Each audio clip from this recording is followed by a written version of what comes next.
پیش خدمت ہے شہرنامہ آواز۔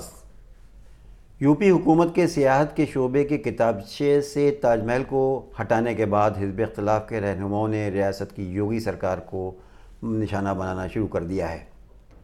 اس سلسلے میں سماجوادی پارٹی کے رہنما اور سابق وزیر اعظم خان نے رامپور میں ایک پریس کانفرنس کر کے یوگی کو اپنے نشانے پر لیا اور کہا کہ اگر وہ تاج محل کو منہدم کرنے کا منصوبہ بناتے ہیں تو وہ ان کا ساتھ دیں گے۔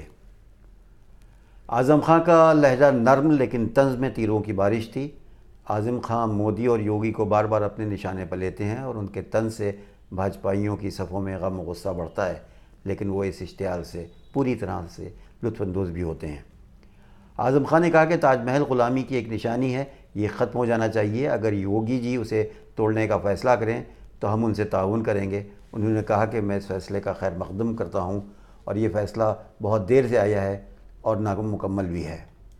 اعظم خان نے کہا کہ تاج محل غلامی کی علامت ہے، قطب مینار بھی غلامی کا نشان ہے، دہلی کے لال قلعے اور آگرے کے قلعے غلامی کی بھی علامتیں ہیں، دہلی کی پارلیمان اور راشٹرپتی بھون یعنی صدارتی محل بھی غلامی کی نشانی ہے۔ ان سب کو اگر منہدم کرنے کا منصوبہ ہے تو ایک اچھی پہل مانی جائے گی۔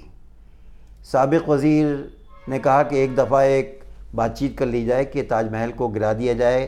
اگر یہ ہوتا ہے اور یوگی ایسے فیصلے کرتے ہیں تو ہم ان کی مدد کریں گے، اس طرح ہم ایک دوسرے کے ساتھ ہیں۔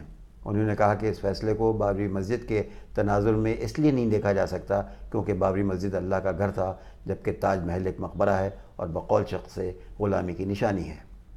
اعظم خان نے کہا کہ مغل ہمارے پرکھے بھی نہیں ہیں، وہ کہاں سے آئے تھے، تاریخ کو پڑھنے سے معلوم ہوتا ہے۔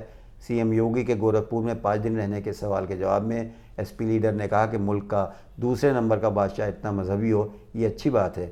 یوگی جی وہیں سے حکومت چلائیں تو وہ زیادہ مقدس حکومت کہلائے گی۔ انہوں نے کہا کہ وہیں اسمبلی طلب کی جائے، میں بھی آؤں گا۔ ہم دنیا کے لیے ایک نمونہ بن رہے ہیں۔ موجودہ حکومت اقتدار میں بنے رہنے کے علاوہ جو کچھ کر رہی ہے اس سے پوری دنیا کے لیے راستہ بن رہا ہے۔ آج کے لیے اتنا ہی، کل انشاءاللہ پھر ملیں گے۔ خدا حافظ۔